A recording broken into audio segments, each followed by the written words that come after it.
जय हिंद, नमस्कार। आप सभी का हमारे YouTube फैमिली में स्वागत है।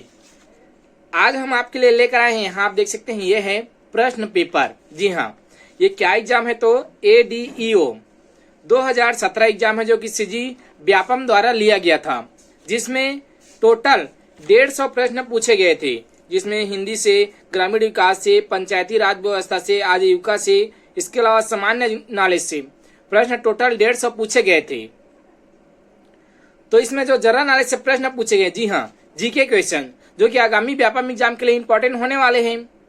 जो मंडी निरीक्षक होगा, ज्येष्ठ सम परीक्षक होगा, आगे जो भी एग्जाम होगा, तो उसके आपके लिए इंपॉर्टेंट होने वाला है। तो हमने जीके के जो प्रश्न पूछे गए हैं, उन सारे सवालों को आगे वीडियो में शामिल किया है।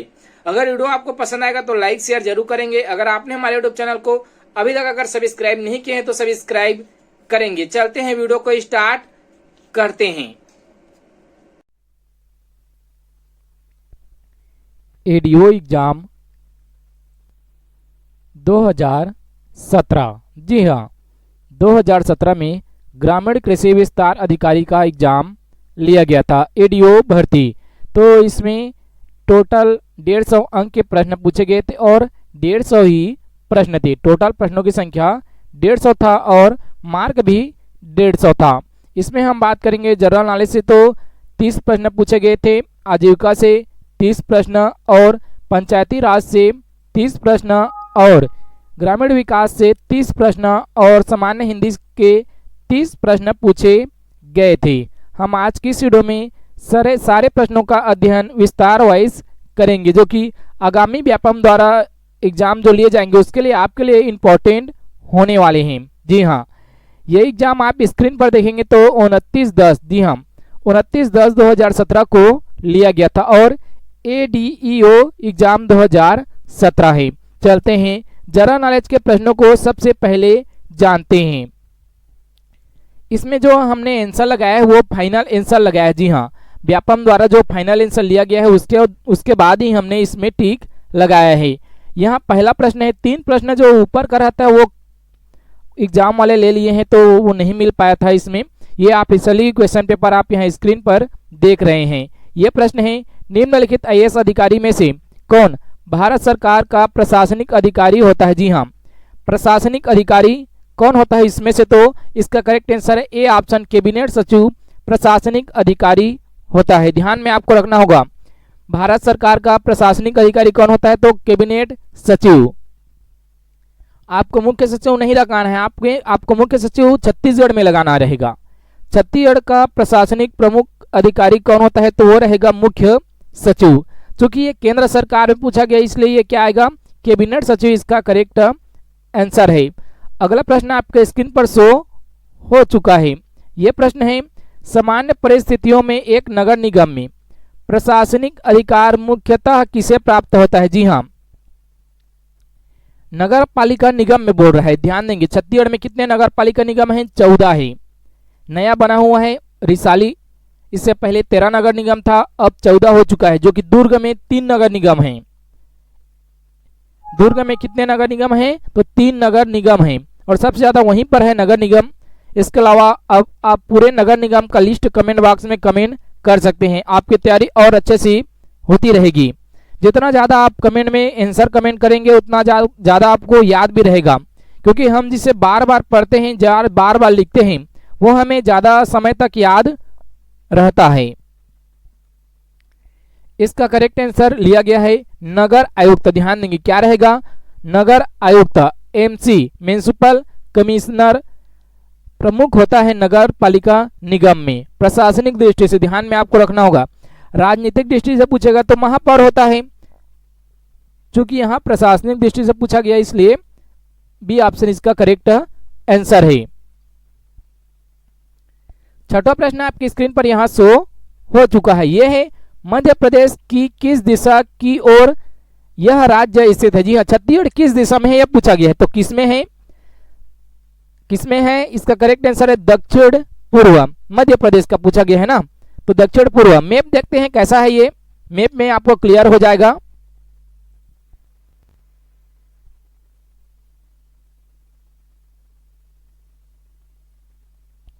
यहाँ आप स्क्रीन में देख पाएंगे तो यहाँ पर मैप आ चुका है। जी हाँ, यहाँ पर मैप आ चुका है और जो 14 नगर निगम है उसका मैप आप यहाँ स्क्रीन पर देख रहे हैं।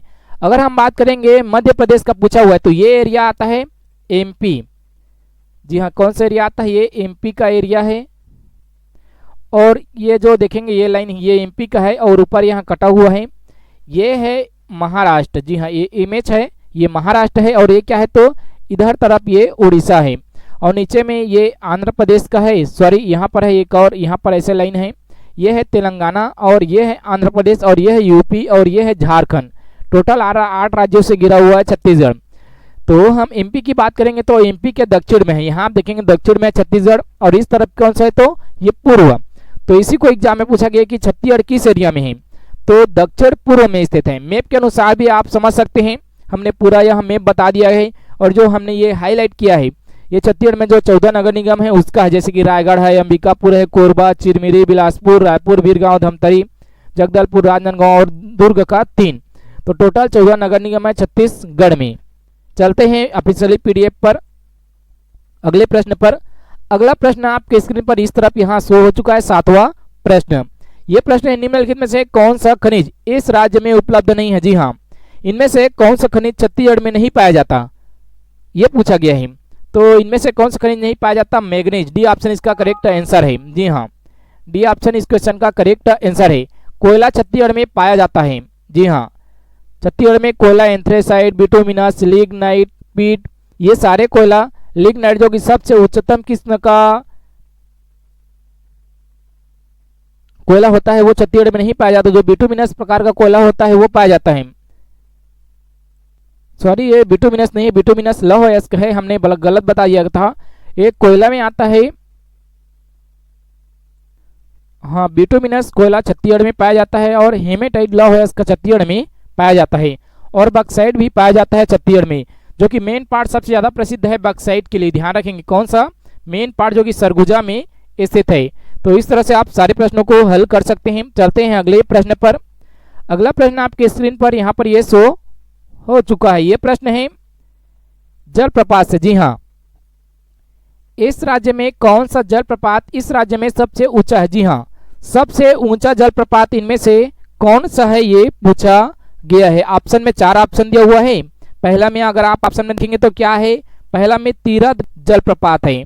जी हाँ, ये तीरथगढ़ जलप्रपात है, पूरा नहीं लिखा हुआ है लेकिन हम इसमें आपको पूरा बता देना है। ये क्या है, तीरथगढ़ जलप्रपात, जो कि कहाँ पर है? जी हाँ, जो कहाँ पर है तो ये है बस्तर जिला में। तीरथगढ़ जलप्रपात कहाँ पर है तो ये बस्तर जिला में है। आपको ध्यान रखने होंगे। ऐसे ही प्रश्न व्यापम में पूछे जाते हैं जो कि आपके लिए बहुत ज़्यादा इंपॉर्टेंट हो जाते हैं एग्जाम की दृष्टि से। इसके बाद हम बात करेंगे तीरथगढ़ जलप्रपात किस नदी पर है। जी हाँ, किस नदी पर है तो ये मुनगा बहरा नदी, आप याद रखेंगे मुनगा बहरा नदी पर है ये जलप्रपात। अगर हम चित्रकूट यहाँ आ चुका है ऑप्शन में तो इसको भी जान लेते हैं। ये कहाँ है तो ये है बस्तर में। ये कौन सा जिला में है? ये है बस्तर जिला में। हमने इस पर तो एक विस्तृत वीडियो बना लिया है जिसको आपने देखा ही होगा, तो आप इसका आंसर जरूर जानते होंगे। सारे वीडियो का लिंक आपको नीचे डिस्क्रिप्शन बॉक्स में मिल जाएगा प्ले लिस्ट का। छत्तीसगढ़ के भूगोल, छत्तीसगढ़ के हर टॉपिक का हमने वीडियो बना रखा है, नीचे आपको प्ले लिस्ट मिल जाएगा। यहाँ बस्तर चित्रकूट जलप्रपात बस्तर में है और बस्तर में किस नदी पर है तो ये है इंद्रावती नदी। जी हाँ, कौन सा नदी? इंद्रावती नदी। अगर हम बात करेंगे रानी दाह जलप्रपात, जी हाँ, तो ये कहाँ है रानी दाह जलप्रपात? अगर रानी दरहा पूछता तो ये दंतेवाड़ा में होता, लेकिन रानी दाह पूछा है तो ये कहाँ पर है? ये है जसपुर में। जी हाँ, रानी दरहा कहाँ है तो ये है दंतेवाड़ा में और रानी दाह कहाँ है तो ये है जसपुर में। अगर रामदाह पूछ लेता कभी तो रामदाह कोरिया में है। रानी दाह कहाँ है तो जसपुर में, रामदाह कहाँ है तो कोरिया में, रानी दरहा कहाँ है तो दंतेवाड़ा में। इसके अलावा अमृतधारा कहाँ है तो अमृतधारा जलप्रपात हसदेव नदी पर है। ये जलप्रपात हसदेव नदी पर, कौन सा नदी पर? हसदेव नदी पर है और कोरिया जिला में है। तो आप सारे टॉपिक को इस तरह से कर सकते हैं। इसके बाद आ चुका है अगला प्रश्न। अगला प्रश्न यहाँ देखेंगे तो निम्नलिखित में से कौन सा औद्योगिक विकास केंद्र इस राज्य में सबसे अधिक विस्तृत है? जी हाँ, यहाँ 4 ऑप्शन दिया हुआ है, सिरतरा, उरला, सिरगिट्टी, बोराई। तो इनमें से जो सबसे ज्यादा विस्तृत है वो है Siltara, B option. B option इसका करेक्ट आंसर है, जो कि कहाँ पर है?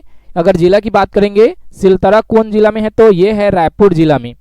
कौन सा जिला में? रायपुर जिला में है। यहाँ सॉरी लिखने में प्रॉब्लम हो जा रहा है। ये है रायपुर जिला में सिरतरा। और उलरा कहाँ है? तो ये भी रायपुर में है। सिरगिट्टी कहाँ है? तो ये बिलासपुर में है। ध्यान देंगे, ये सीएफ भर्ती में पूछा जा चुका है कि सिरगिट्टी औद्योगिक विकास केंद्र किस जिला में है। उरला भी किस जिला में है, ये भी पूछा जा चुका है व्यापम में।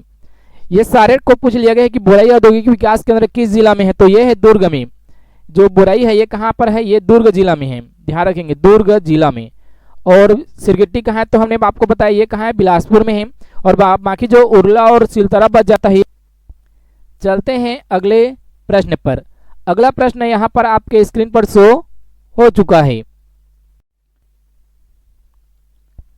अगला प्रश्न आपके स्क्रीन पर यहाँ शो हो चुका है। ये प्रश्न है, इस राज्य में स्थित राष्ट्रीय विधि विश्वविद्यालय इनमें से किसके नाम पर है? जी हाँ, इनमें से किसके नाम पर राष्ट्रीय विधि विश्वविद्यालय है, ये पूछा गया है।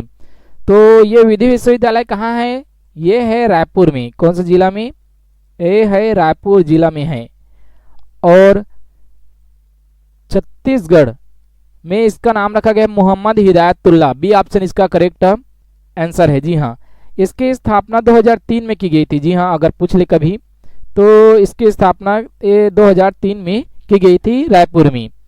और मोहम्मद हिदायतुल्लाह जो कि न्यायाधीश है, सुप्रीम कोर्ट के एक ऐसे मात्र न्यायाधीश है जो कि कार्यवाहक उपराष्ट्रपति भी रहे हैं और कार्यवाहक राष्ट्रपति भी रहे हैं। एकमात्र अभी तक ऐसा पहली बार ही हुआ है कि कोई मुख्य न्यायाधीश राष्ट्रपति के पद पर रहा है। संविधान में ऐसा व्यवस्था किया गया है कि अगर भारत में राष्ट्रपति का पद खाली होता है या और तो राष्ट्रपति का पद खाली होता है तो उसका पद उपराष्ट्रपति ले लेता है। लेकिन उपराष्ट्रपति का भी पद खाली हो जाए तो उसका पद कौन लेता है? भारत का मुख्य न्यायाधीश। आपको ऐसे भी प्रश्न पूछे जा चुके हैं व्यापम में, तो सारे टॉपिक आपके इंपॉर्टेंट होने वाले हैं। इसके अलावा यहाँ कुशाभाऊ ठाकरे दिया हुआ है। ये कहाँ है? तो यह है भिलाई में पत्रकारिता विश्वविद्यालय। जी हाँ, पत्रकारिता विश्वविद्यालय ध्यान में आपको रखना होगा। छत्तीसगढ़ में जो एकमात्र पत्रकारिता विश्वविद्यालय, जैसे कि यहाँ एकमात्र विधि विश्वविद्यालय है रायपुर में हिदायतुल्लाह के नाम पर, तो छत्तीसगढ़ में एकमात्र पत्रकारिता विश्वविद्यालय है जिसका नाम कुशाभाऊ ठाकरे के नाम पर रखा गया है। ऐसे ही आपको याद रखने होंगे। इसके अलावा जो डॉक्टर CB रमन है, ये प्राइवेट विश्वविद्यालय है, प्राइवेट विश्वविद्यालय जो कि कोटा बिलासपुर में है। कहाँ पर है? कोटा बिलासपुर में है। ये प्राइवेट विश्वविद्यालय है, डॉक्टर CB रमन विश्वविद्यालय। और कुशाभाऊ ठाकरे पत्रकारिता सरकारी विश्वविद्यालय है। और हिदायतुल्लाह मोहम्मद राष्ट्रीय विधि विश्वविद्यालय, ये भी गवर्नमेंट विश्वविद्यालय है। तो जिस तरीका से भी प्रश्न पूछे आप सारे सवालों का हल इस तरह से कर सकते हैं। हम एक ही प्रश्न में कई सारे टॉपिक को शामिल कर रहे हैं ताकि आपको कोई परेशानी ना हो और आप एग्जाम में अच्छा से अच्छा स्कोर करें। यहाँ आप अगला प्रश्न ना देखेंगे तो अगला प्रश्न आ चुका है स्क्रीन पर। निम्नलिखित में से राज्य का इस राज्य में प्रशासन का प्रमुख होता है? जी हाँ, प्रशासन का प्रमुख होता है। हमने आपको पहला ही प्रश्न में बताया कि इसका आंसर क्या होगा। संवैधानिक प्रमुख अगर पूछता तो राज्यपाल आता। जी हाँ, ये क्या है? तो ये संवैधानिक प्रमुख है। संविधान ने राज्यपाल को, जी हाँ, राज्यपाल को पहला व्यक्ति बनाया है। पहला मुख्य प्रमुख होता है राज्यपाल। लेकिन प्रशासन की दृष्टि से बात करेंगे तो क्या आता है? मुख्य सचिव। हमने बताया आपको प्रशासन की दृष्टि से मुख्य सचिव प्रमुख होता है। अगर राजनीतिक पूछेगा तो यहाँ पर दिया हुआ है मुख्यमंत्री। अगर विधानसभा का पूछेगा तो विधानसभा अध्यक्ष होगा। तो जैसे भी प्रश्न पूछे जाते हैं उसी प्रकार आप हल कर सकते हैं। यहाँ अगला प्रश्न आपके स्क्रीन पर शो हो चुका है। यह प्रश्न है, निम्नलिखित में से, जी हाँ, निम्नलिखित में से कौन सा इस राज्य की संस्कृति का या के आधार है? जी हाँ, छत्तीसगढ़ में क्या क्या लोक कलाएं प्रचलित है उसको यहाँ पर लगाना है। तो जनजाति जीवन शैली, ये भी सही है। कृषि परंपरा, ये भी सही है। विभिन्न धर्मों का संग्रह, ये भी सही है। तो इसका करेक्ट आंसर है उपरोक्त सभी। डी ऑप्शन इस क्वेश्चन का करेक्ट आंसर है। यहाँ आपके स्क्रीन पर अगला प्रश्न फिर से शो हो चुका है। 13वां प्रश्न है ये। और ये प्रश्न क्या है? तो प्राचीन काल में इस राज्य में शासन करने वाले निम्नलिखित में से किस वंश के राजाओं ने त्रिकलिंगाधिपति की उपाधि धारण की? किसकी उपाधि? त्रिकलिंगाधिपति की उपाधि धारण की। तो इसका करेक्ट आंसर क्या है? सोमवंश। जी हाँ, इसका सही आंसर लिया, जो आंसर हम व्यापम द्वारा ही लिया गया है उसी के अनुसार ही हम आपको बता रहे हैं। इसका करेक्ट आंसर है सोमवंश, इसका करेक्ट आंसर है। चलते हैं अगले प्रश्न पर। अगला प्रश्न फिर से आपके स्क्रीन पर शो हो चुका है। इस राज्य का मराठा सूबेदार इनमें से कौन था? जी हाँ, जब मराठाओं ने शासन किया 1741 ईस्वी से उन्होंने शासन करना स्टार्ट किया था, तब छत्तीसगढ़ में उन्होंने जब शासन किया तो सूबेदार नियुक्त करते थे। वो यहाँ शासन करते थे सूबेदार, और तो उन्होंने सूबेदार जो नियुक्त किया था तो उसी के समय यूरोपीय यात्री कोलब्रुक आया था। तो किस मराठा शासन के शासनकाल में आया था, यह पूछा गया है एग्जाम में, आप देखेंगे यहाँ पर। तो इसका करेक्ट आंसर क्या आएगा? इसका करेक्ट आंसर है ए ऑप्शन, केशव गोविंद। जी हाँ, केशव गोविंद इसका करेक्ट आंसर है। और तो पहला जो मराठा सूबेदार था वो कौन था? वो था महिपत राव दिनकर। आपको याद रखना होगा, पहला था महिपत राव दिनकर, जो डी ऑप्शन दिया हुआ है ये पहला सूबेदार है। इसे कई बार अब तक एग्जाम में पूछे जा चुके हैं। पहला सूबेदार है महिपत राव दिनकर, दूसरा है विट्ठल भाई दिनकर। तो ये दोनों तो आपको जरूर याद रखना होगा। और केशव गोविंद जो कि चौथे नंबर का था। जी हाँ, केशव गोविंद जो चौथे नंबर का था, इसी के समय आया था कोलब्रुक। और क के आप याद रख सकते हैं कोलब्रुक, और क से केशव गोविंद, दोनों को आप इस तरह से जोड़ के याद रख सकते हैं। चलते हैं अगले प्रश्न पर।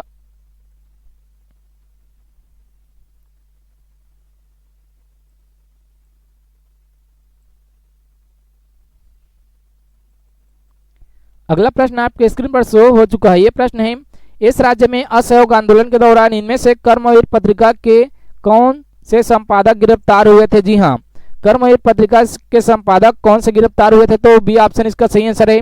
माखनलाल चतुर्वेदी को गिरफ्तार किया गया था 1920 में असहयोग आंदोलन के दौरान। जी हाँ, असहयोग आंदोलन कब हुआ था?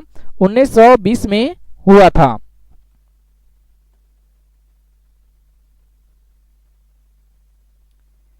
इसके बाद अगला प्रश्न आ चुका है, 16वां प्रश्न। भारत छोड़ो आंदोलन के दौरान इस राज्य की निम्नलिखित में से किस स्थान पर जिला कचहरी में आग लगाने का प्रयास किया गया था? जी हाँ, जिला कचहरी में आग लगाने का प्रयास किया गया था। जो भारत छोड़ो आंदोलन हुआ था ये कब हुआ था? यह हुआ था 1942 में। जी हाँ, तो यह हुआ था दुर्ग जिला में। दुर्ग जिला में कचहरी में आग लगाने का प्रयास किया गया था। तो रघुनंदन सिंगरौल द्वारा, जी हाँ, रघुनंदन सिंगरौल द्वारा दुर्ग जिला के कचहरी में आग लगाने का प्रयास किया गया था। ये बिल्कुल सही आंसर है। आप नाम को भी याद रख सकते हैं, सन को भी याद रख सकते हैं, जैसे भी आपको याद रखते हैं रख सकते हैं आप। तो यहाँ पर अगला पर्यटन के टॉपिक से आ चुका है प्रश्न। इस राज्य के निम्नलिखित में से किस जिले में प्रसिद्ध पुरातात्विक पर्यटन स्थल सिरपुर स्थित है? जी हाँ, तो सिरपुर है महासमुंद में। सिरपुर है महासमुंद में। इसके अलावा तालाग्राम है, जहाँ दौरानी जेठानी मंदिर, वो है बिलासपुर में। तालाग्राम जो कि दौरानी जेठानी मंदिर है वो कहाँ है? बिलासपुर में है। इसके अलावा जो सिहावा पर्वत है वो कहाँ है? धमतरी में। तो जैसे भी जिसे भी ये पूछ लेता है पर्यटन स्थल, सिहावा कहाँ है? धमतरी में, जहां से महानदी का उद्गम होता है। इसके बाद अगला प्रश्न आपके स्क्रीन पर फिर से शो हो चुका है। इस राज्य के किस स्थान पर प्रत्येक वर्ष समारोह का संगीत समारोह का आयोजन किया जाता है, जिसे चक्रधर समारोह कहा जाता है? जी हाँ, चक्रधर समारोह कहा जाता है। तो यह होता है रायगढ़ में। जी हाँ, रायगढ़ में हर वर्ष गणेश चतुर्थी के अवसर पर यह होता है। जी हाँ, गणेश चतुर्थी आपको याद रखना हो, गणेश चतुर्थी। और चक्रधर जो राजा थे वो कथक कलाकार थे, ये भी आप याद रखना होगा, कथक कलाकार थे चक्रधर। तो कैसे भी प्रश्न बन सकते हैं। और रायगढ़ के रामलीला मैदान में ये चक्रधर समारोह आयोजित किए जाते हैं, हर साल आयोजित किए जाते हैं, आपको याद रखना होगा इसी तरह से। इसके बाद आ चुका है अगला प्रश्न, ये है, इनमें से कौन इस राज्य की शीर्षस्थ महिला लोक गायिका है? जी हाँ, शीर्षस्थ महिला लोक गायिका कौन है? तो ममता चंद्राकर। इसे तो आप जानते ही होंगे, ममता चंद्राकर जो कि शीर्षस्थ महिला लोक कला गायिका है। तो चलते हैं अगले प्रश्न पर। अगला प्रश्न आपके स्क्रीन पर यहाँ आ चुका है, 20वां प्रश्न। इस राज्य के जनजातीय लोगों द्वारा निम्नलिखित में से कौन सा, जी हाँ, कौन सा लोक नृत्य किया जाता है जो कृषि परंपरा पर आधारित है? जी हाँ, कृषि परंपरा पर आधारित है, ये पूछा गया है। तो यहाँ पर आप देखेंगे तो यहाँ पर राउत नाचा आना चाहिए था करेक्ट आंसर इसका, राउत नाचा, लेकिन इसका करेक्ट आंसर लिया हुआ है कर्मा। ध्यान देंगे क्या आंसर लिया हुआ है? कर्मा। क्योंकि राउत नाचा हम इसलिए बोल रहे हैं जो ये ध्यान देते हैं हम इसमें जब वो नाचने आते हैं तो, लेकिन इसका करेक्ट आंसर व्यापम द्वारा लिया गया है कर्मा। ये ऑप्शन इसका लिया गया। जब भी आगे पूछे जाते हैं तो आप कर्मा ही लगाएंगे।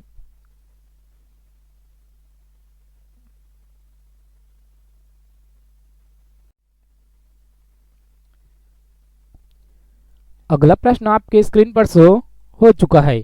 यह प्रश्न है भारतीय संविधान की अनुसूची की धारा 20 में इस राज्य की कुल कितनी जनजातियां सूचीबद्ध है? तो ये है जनजातियां पूछा गया। जी हाँ, जनजातियां पूछा गया है तो ये है 42।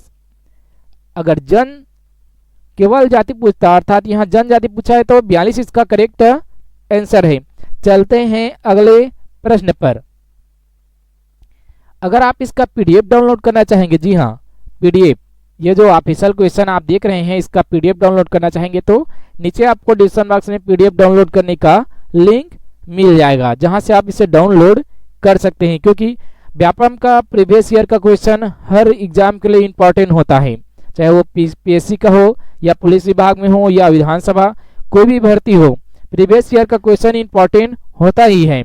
यहाँ अगला 22वां प्रश्न आपके स्क्रीन पर आ चुका है। ये प्रश्न है मुरिया या मारिया एवं डोला इस राज्य के निम्नलिखित में से किस जनजाति की उप जनजाति है? जी हाँ, तो यहाँ जो तीनों जनजाति बताए गए हैं, क्या क्या बताया गया है? मरिया बताया गया, अर्थात मरिया ये कहने का अर्थ माड़िया है। यहाँ कहने का अर्थ ये क्या है? ये माड़िया है और ये मुड़िया है और ये है डोरला। तो ये जो तीन जनजाति हैं ये गौड़ जनजाति की ही उपजाति हैं। ध्यान में आपको रखना होगा किस जनजाति की उपजाति है? गौड़ जनजाति की उपजाति है। यहां अगला प्रश्न आपके स्क्रीन पर आ चुका है। यह है इनमें से किसने इस राज्य की जनजाति की संस्था घोटुल का अध्ययन किया था? यहाँ 4 ऑप्शन दिया हुआ है जिनमें से वेरियल एल्विन सही है। जो उराव जनजाति होते हैं, उराव का जो युवा गृह होता है उसे घूम कुरिया कहते हैं। लेकिन जो माड़िया में, जी हाँ माड़िया में, सॉरी ये मुड़िया में, ये जो युवा गृह घोटुल होता है ये क्या होता है? मुड़िया में होता है। हमने गलत बोल दिया था, माड़िया ये होता है मुड़िया में, और जो उराव में युवा गृह होता है उसे घूम कुरिया कहते हैं। तो मुड़िया एंड देयर घोटुल ये रचना है, मुड़िया एंड देयर घोटुल ये रचना है वेरियर एल्विन का, जिसमें घोटुल के बारे में अध्ययन किया था। तो उसका जानकारी हमें मुड़िया एंड देयर घोटुल में मिलता है। तो बी ऑप्शन इसका करेक्ट आंसर है। ऐसे ही प्रश्न व्यापम में पूछे जाते हैं। चलते हैं अगले प्रश्न पर। अगला प्रश्न आपके स्क्रीन पर यहाँ शो हो चुका है। ये करंट अफेयर के टॉपिक से पूछा गया है कि निम्नलिखित में से किस स्थिति को भारत में वस्तु एवं सेवा कर अर्थात जीएसटी, जी हाँ गुड एंड सर्विस टैक्स, अगर जीएसटी का पूरा नाम पूछ ले तो क्या होगा? Good and service tax. अगर हम इसे हिंदी में कहेंगे तो वस्तु एवं सेवा कर कब प्रारंभ हुआ है ये पूछा गया है। तो यह है 1 जुलाई 2017। जी हाँ, ये बेसिक नॉलेज है, आप करंट के टॉपिक से इसे ना जोड़े, ये है बेसिक नॉलेज। तो सी ऑप्शन इसका करेक्ट आंसर है। इसके बाद आपके स्क्रीन पर 25वां प्रश्न यहाँ शो हो रहा है। आप इसे करंट का टॉपिक ना समझे, इसे आप बिल्कुल बेसिक नॉलेज समझे। यहाँ बताया गया है इनमें से भारत का वर्तमान मुख्य चुनाव आयुक्त कौन है? तो ये जब एग्जाम लिया गया था 2017 में तो अचल कुमार ज्योति मुख्य चुनाव आयुक्त थे। और वर्तमान में कौन है? तो वर्तमान में 24वें नंबर का, आपको याद रखना होगा कौन सा नंबर का? 24वें। पहले चुनाव आयुक्त कौन थे? भारत निर्वाचन आयोग में फर्स्ट चुनाव आयुक्त का नाम क्या है? इसको आप कमेंट बॉक्स में कमेंट करेंगे। जी हाँ दोस्तों, कमेंट बॉक्स में आप कमेंट करेंगे कि पहला चुनाव आयुक्त कौन थे। वर्तमान में 24वें चुनाव आयुक्त नियुक्त किए गए हैं। जी हाँ, 24वें चुनाव आयुक्त नियुक्त किए गए हैं और ये है तो सुशील चंद्रा। क्या है? सुशील चंद्रा वर्तमान में चुनाव आयुक्त हैं। इसको आप जरूर याद रखें। क्योंकि आगामी एग्जाम के लिए बहुत ज़्यादा इंपॉर्टेंट होने वाले हैं। यहाँ G20 का यहाँ पूछा हुआ है करेंट का। G20 में टोटल 20 देश हैं और अब तो सबमिट हो नहीं रहे हैं, तो अब ऑनलाइन सबमिट हो रहे हैं, वर्चुअल सबमिट। तो अब वर्चुअल सबमिट से प्रश्न पूछे जा रहे हैं। यहाँ विंबलडन जो कि लंदन में होता है, विंबलडन कहाँ होता है तो लंदन में। विंबलडन 2021 का खिताब किसने जीता, ये आपके लिए इंपॉर्टेंट होने वाले हैं। और अगला पूछ लिया है बेसिक नॉलेज से और 28वां प्रश्न ये है, निम्नलिखित में से कौन सी उत्तर कोरिया की राजधानी है। जी हाँ, इनमें से कौन उत्तर कोरिया की राजधानी है यह पूछा गया है। जी हाँ दोस्तों, तो यह है बी ऑप्शन, प्योंगयांग उत्तर कोरिया की राजधानी है। और नाम पढ़ें, कंबोडिया की राजधानी है। ये नाम पढ़े दिया हुआ ये क्या है तो ये कंबोडिया। प्योंगयांग उत्तर कोरिया का है और सियोल दक्षिण कोरिया का है और नाम पे है कंबोडिया का राजधानी है। तो ऐसे आप देख सकते हैं कौन कौन से किस तरह से ये आते हैं। यहाँ पर आ चुका है राष्ट्रपति। भारत के राष्ट्रपति निर्वाचित होने के पूर्व श्री रामनाथ कोविंद निम्नलिखित में से किस राज्य के राज्यपाल थे। जी हाँ, वर्तमान में राष्ट्रपति है रामनाथ कोविंद जी। तो वो कौन से राज्य के राज्यपाल थे जब वो राष्ट्रपति नहीं बने थे, तो इसी को पूछा गया। तो ये है बिहार। बिहार के राज्यपाल थे रामनाथ कोविंद जी हैं। भारत का राष्ट्रपति बनाया गया था। ये करेंट का भी टॉपिक है और बेसिक नॉलेज भी है। इसके बाद अगला आ चुका है तीसरा प्रश्न, भारतीय संविधान के अनुच्छेद 324 में निर्वाचन आयोग है। ये ध्यान देंगे आप। द्वारा निम्नलिखित में से किस स्वतंत्र संगठन का गठन किया गया, तो ये ऑप्शन सही है, पहला ऑप्शन। और 315 में क्या है तो लोकसभा आयोग है। और निर्वाचन आयोग किसमें तो 324 में है। हमने देखा जनरल नॉलेज से पूछे गए 30 प्रश्नों को, जो कि आगामी एग्जाम के लिए आपके लिए इंपॉर्टेंट होने वाले हैं। आगे आजीविका और हिंदी से जुड़े कुछ प्रश्न हैं। टोटल 150 प्रश्न थे और इसमें निगेटिव मार्किंग भी रहता है, आपको ध्यान में रखना होगा। ये डीओ भर्ती व्यापम का प्रीवियस ईयर का प्रश्न है, जिसका पीडीएफ आप नीचे डिस्क्रिप्शन बॉक्स से डाउनलोड कर सकते हैं। आप नीचे जो डाउनलोड करेंगे पीडीएफ, उसमें पूरे 150 प्रश्न रहेंगे, ऐसा नहीं है। और बिना वाटर मार्क के रहे, कोई वाटर मार्क आपको नहीं मिलेगा उसमें। आप व्यापम द्वारा प्रीवियस ईयर के जो पूछे गए प्रश्न है उसको आप नीचे डिस्क्रिप्शन बॉक्स से डाउनलोड कर सकते हैं। जानकारी आपको पसंद आए तो लाइक शेयर जरूर करेंगे। आगे के और वीडियो का लिंक जिसमें हिंदी रहेंगे और आजीविका का रहेगा, तो और जिस टॉपिक पर आप वीडियो बनाना चाहते हैं उसको आप कमेंट बॉक्स में कमेंट कर सकते हैं। आगे यहाँ पर स्क्रीन पर आपको वीडियो मिल जाएगा इसके अगले टॉपिक का।